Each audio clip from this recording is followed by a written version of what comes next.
ભાવનગર જિલ્લામાં બળબડતા ઉનાળાની શરૂઆત થઈ ગઈ છે। બપોરે ગરમીનો પારો 36 ડિગ્રીને પાર રહ્યો છે। ઉનાળામાં ગરમી સામે રક્ષણ મેળવવા માટે લોકો શરબત કે ઠંડા પીણા સાથે લીંબુનો મહત્તમ ઉપયોગ કરતા હોય છે। મોટાભાગના ઘરમાં લીંબુનો વપરાશ જોવા મળતો હોય છે। હાલ ભાવનગરની બજારોમાં લીંબુના ભાવ એકદમ ઉંચકાયા છે। જે લીંબુ પહેલા 40 કે 50 રૂપિયા કિલોના ભાવે મળતા હતા, એ જ લીંબુ હાલ રૂપિયા 200ના ભાવે મળી રહ્યા છે। ઉનાળો આવતા મોટા ભાગે લીંબુની આવકમાં ઘટાડો જોવા મળતો હોય છે। બજારમાં 200 રૂપિયે કિલોના ભાવે લીંબુ વેચાઈ રહ્યા છે।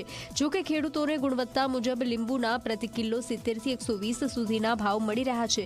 જે લીંબુના વાવેતર અને માવજત પાછળ થતા ખર્ચ સામે ઓછા હોવાનું ખેડૂતો કહી રહ્યા છે।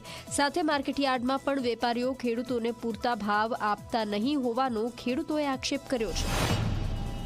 લીંબુના ભાવ છે 12 से 200 થી 250 રૂપિયા વેચાય છે, પણ અહીં ખેડૂત લોકોને 80 થી 85, 90, 105 સુધી જાય છે। અત્યારે તો માવજતમાં ખર્ચો ઝાઝો થઈ ગયો છે। ત્યારે લીંબુવાળાને 50 થી 60,000 કમસે કમ લાગે આમ 216 માથે, પણ એ પૂરી માવજત અમને એટલું મળતું નથી। એમ જે પ્રમાણમાં હોવી જોઈએ એ પ્રમાણમાં નથી, અને એના હિસાબે 70 થી 80 રૂપિયા કિલોનો ભાવ ખેડૂતોને મળે છે।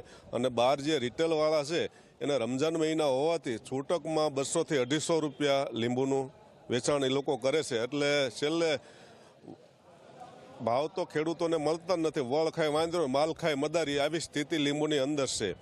પછી લીંબુની અંદર જે હરાજી થતી હોય છે એમાં પણ લોલામ લોલ હાલતું એવું દેખાય છે। હાલમાં માર્કેટ યાર્ડની અંદર 100 રૂપિયાથી લઈને 130 રૂપિયા સુધીનો હોલસેલ ભાવ ગણાય છે।